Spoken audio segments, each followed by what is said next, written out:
understanding the best way to support Kundalini movements. Background.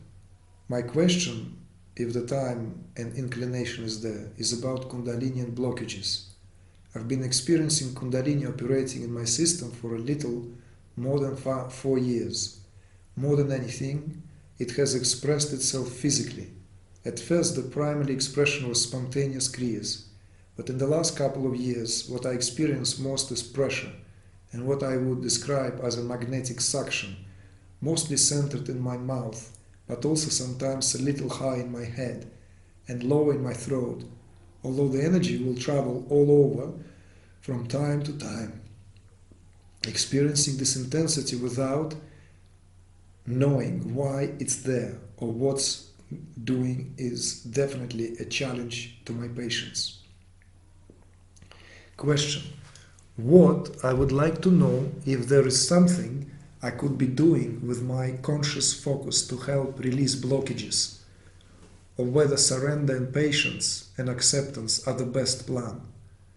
Thank you to you, Igor, for considering it.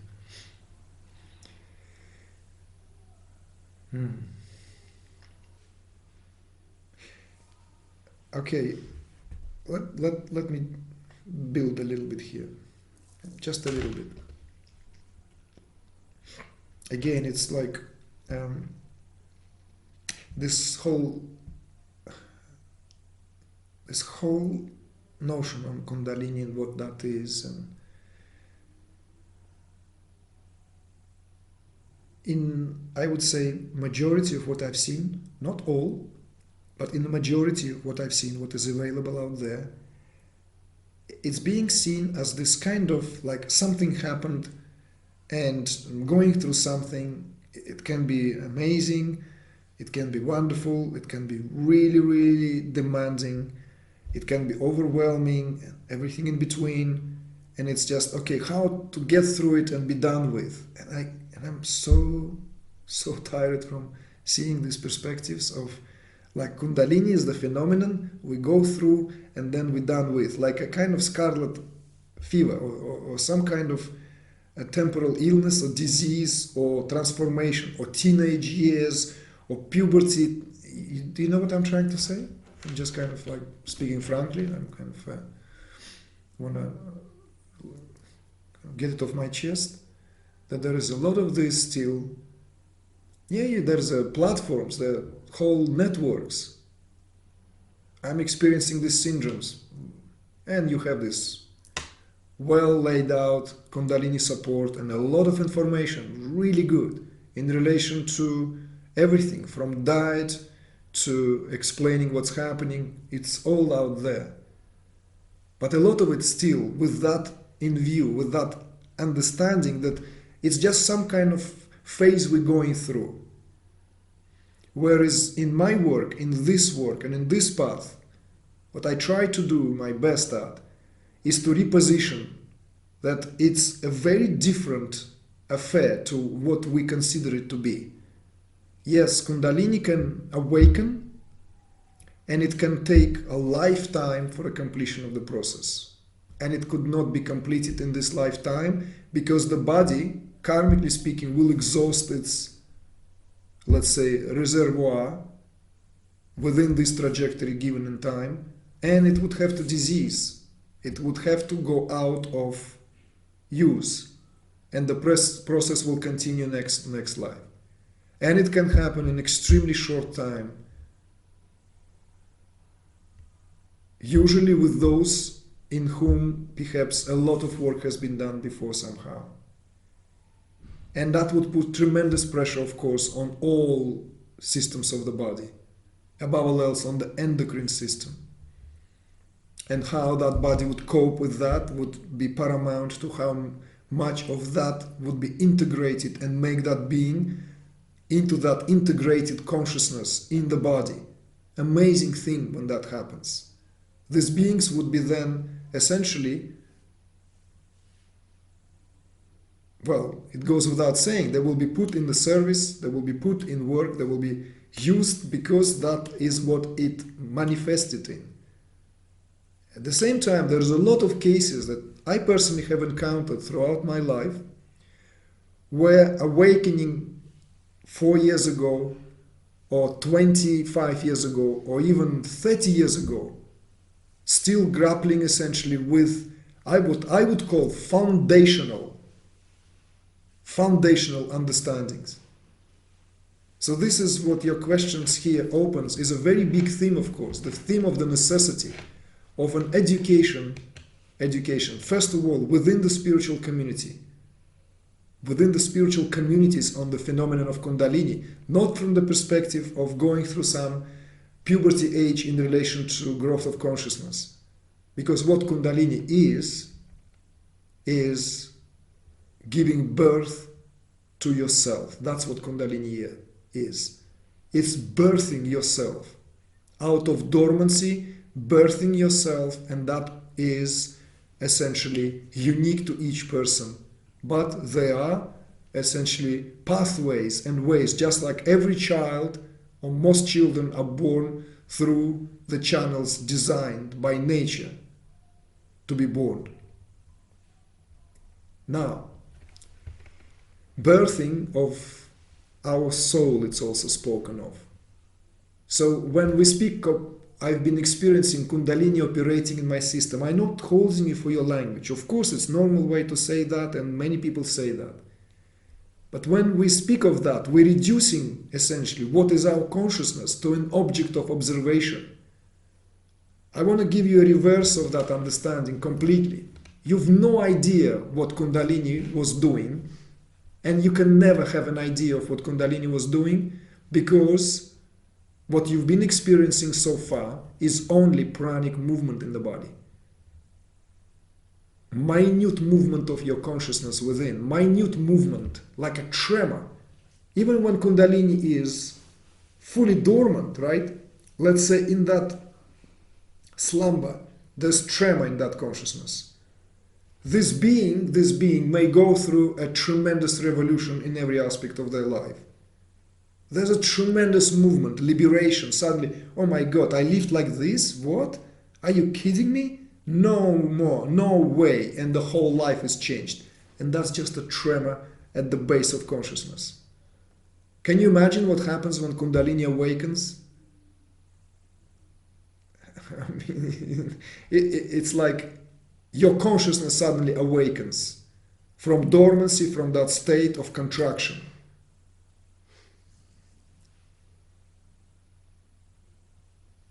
But what we experience movement of all the different levels of this psychoorganism when greater prana reverberates throughout. So of course, from the tremor, from the movement within consciousness, it reverberates through all its systems as a pranic resonance, as that life force which exemplified through all this down to the faculties. And when awakening takes place, it's a very different, the whole thing is, like what we experience internally. Of course, even scriptures say that then begins to describe Kundalini. This is metaphorical descriptions, not to be taken literally.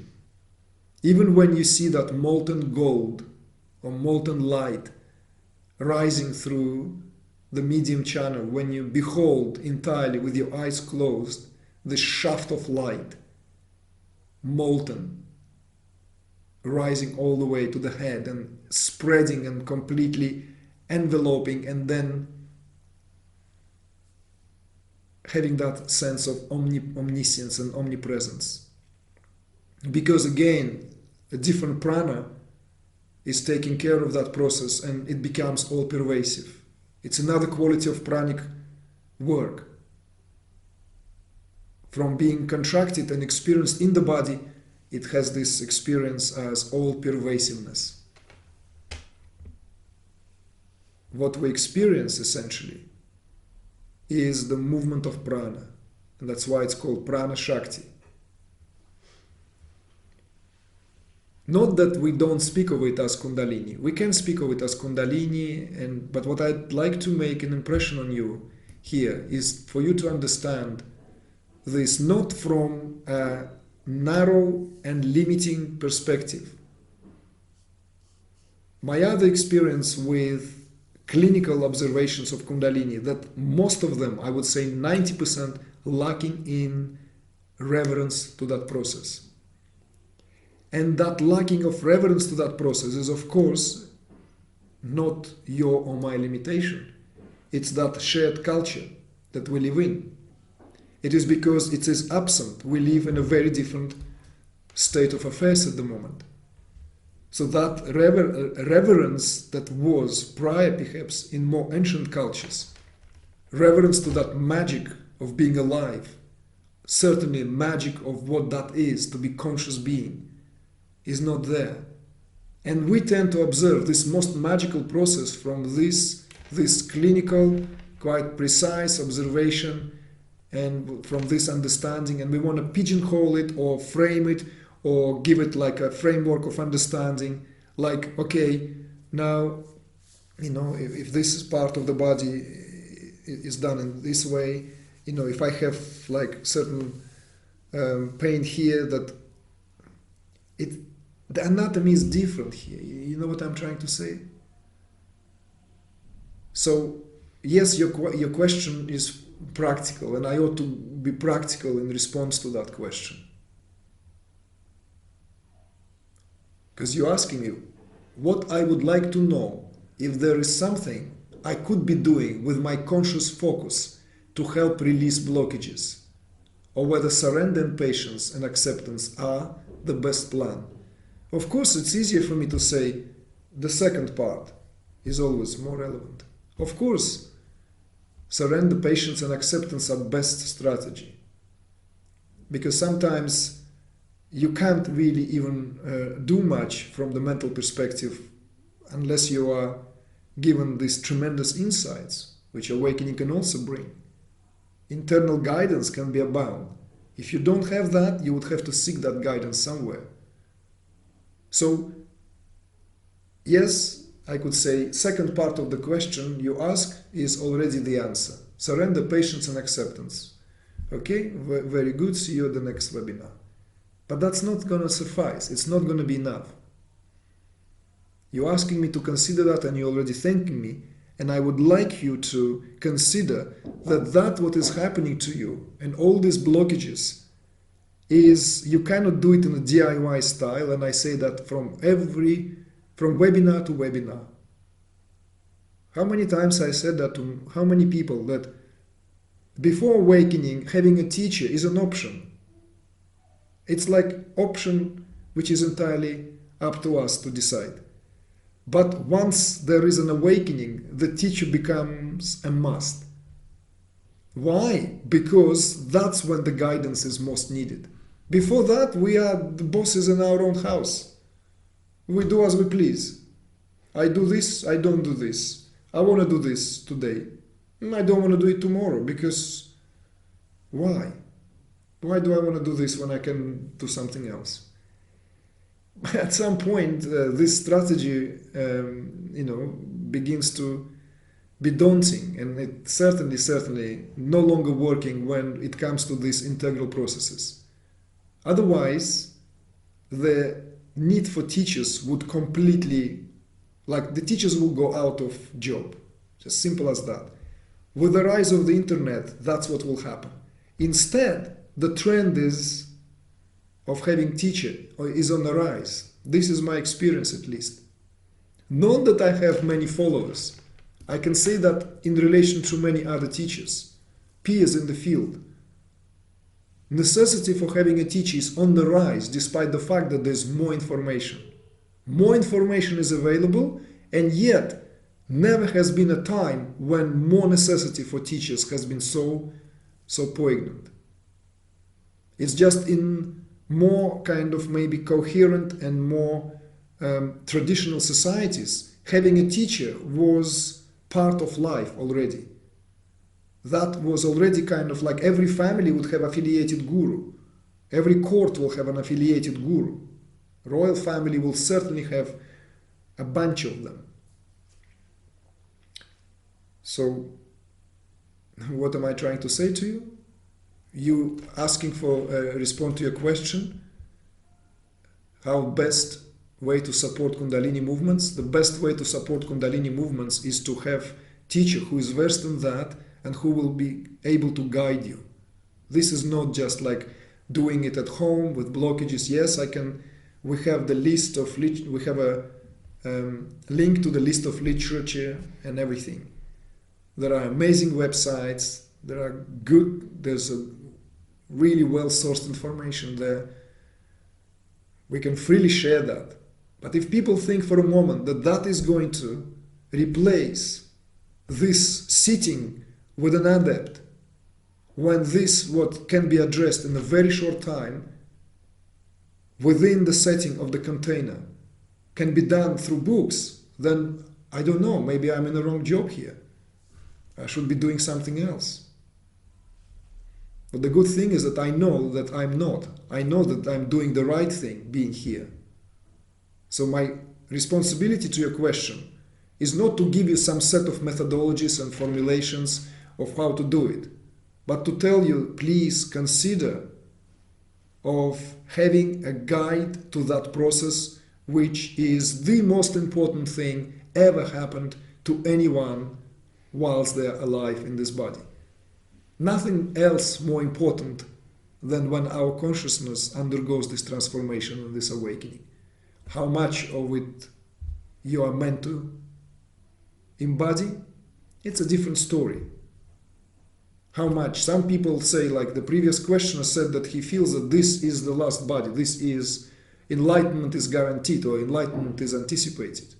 Not everyone as bold as that. Some people more modest in their assessments, and they just wish to simply overcome of certain limitations, shed off these stresses, to dissolve certain pain, like remove themselves from pain, which is admirable. Remove the blockages so the life lived to a greater fullness, to a greater freedom. But once consciousness begins to move, it doesn't want limitations. It will begin to impose its own limitations only whilst it is in these phases when this essentially polarity is still at work. And it is then when the teacher and the guide is required, precisely to overcome this. Because sometimes it's so simple, but we cannot do it alone. This is what is so funny about it.